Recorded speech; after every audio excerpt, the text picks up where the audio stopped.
A paz do Senhor a todos, bom dia. Bom dia, paz do Senhor Jesus. Irmãos, hoje a gente está em Atos 9, 10 e 11. Então leia completo na sua casa para a gente conseguir chegar todos juntos ao final da Bíblia no fim do ano. Amém? Vamos orar? Senhor, meu Deus, meu Pai, te agradecemos mais uma vez por poder estar meditando na Tua Palavra. Abre os nossos olhos, nossos ouvidos espirituais, Senhor, nos dá acesso à Tua sabedoria, Pai, em nome do Senhor Jesus. Amém. Antes de começarmos, não esqueça de curtir e compartilhar o vídeo. Vamos lá? Hoje a gente vai fazer um resumo em Atos 11, a partir do versículo 19, que diz assim: os discípulos são chamados de cristãos em Antioquia, né? Os que foram dispersos a partir da perseguição que começou com a morte de Estevão se espalharam até a Fenícia, Chipre e Antioquia, não anunciando a palavra a ninguém que não fosse judeu. Alguns deles, porém, que eram de Chipre e de Cirene e que foram até Antioquia, faltavam também aos gregos, anunciando-lhes o evangelho do Senhor. A mão do Senhor estava com eles e muitos crentes se converteram ao Senhor. A notícia a respeito deles chegou aos ouvidos da igreja que estava em Jerusalém e enviaram Barnabé até Antioquia.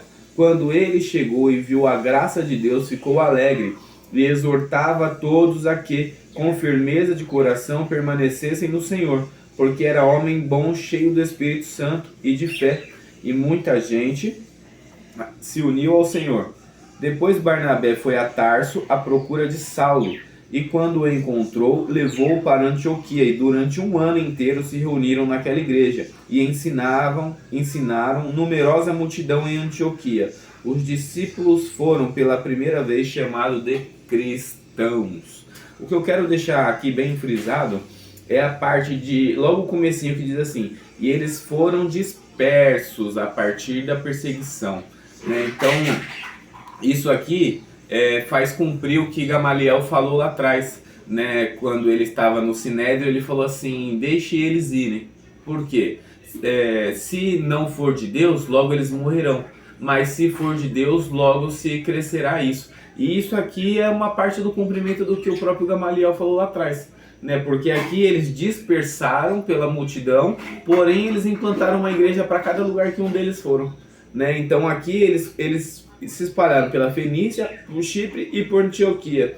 Então de um lugar virou três, de uma igreja perseguida virou três, e muitos foram os cristãos convertidos ali, né? Então a quem se espalha multiplica. Às vezes a gente acha que ficar num lugar só seria o ideal.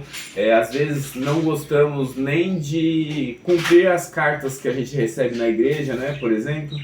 E a gente tem que espalhar.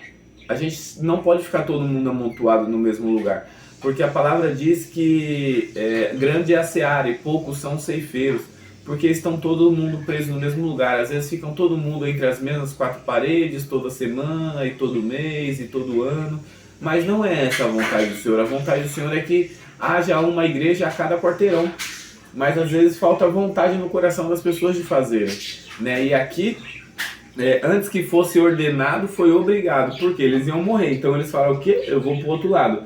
Chegou do outro lado, eles começaram a pregar também, por vontade própria. Então eles estavam, além do primeiro amor, eles estavam indo, tipo assim, eu não tenho escolha, eu tenho que ir. E às vezes a gente se depara com essas situações, de algumas situações adversas que acontecem, alguns reboliços, algumas coisas que a gente não entende.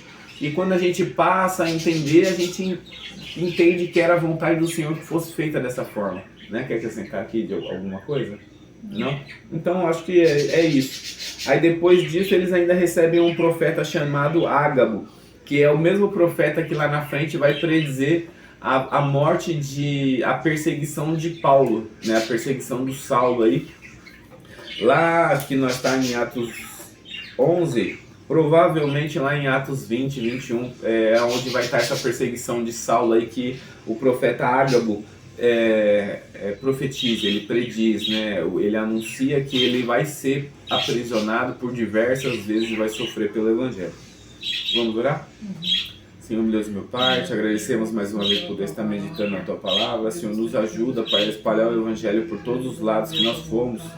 Nos dá direção, Senhor, para que seja feita apenas a Tua vontade e não a nossa, Senhor, em nome do Senhor Jesus. de Jesus. Amém. Tchau. Tchau.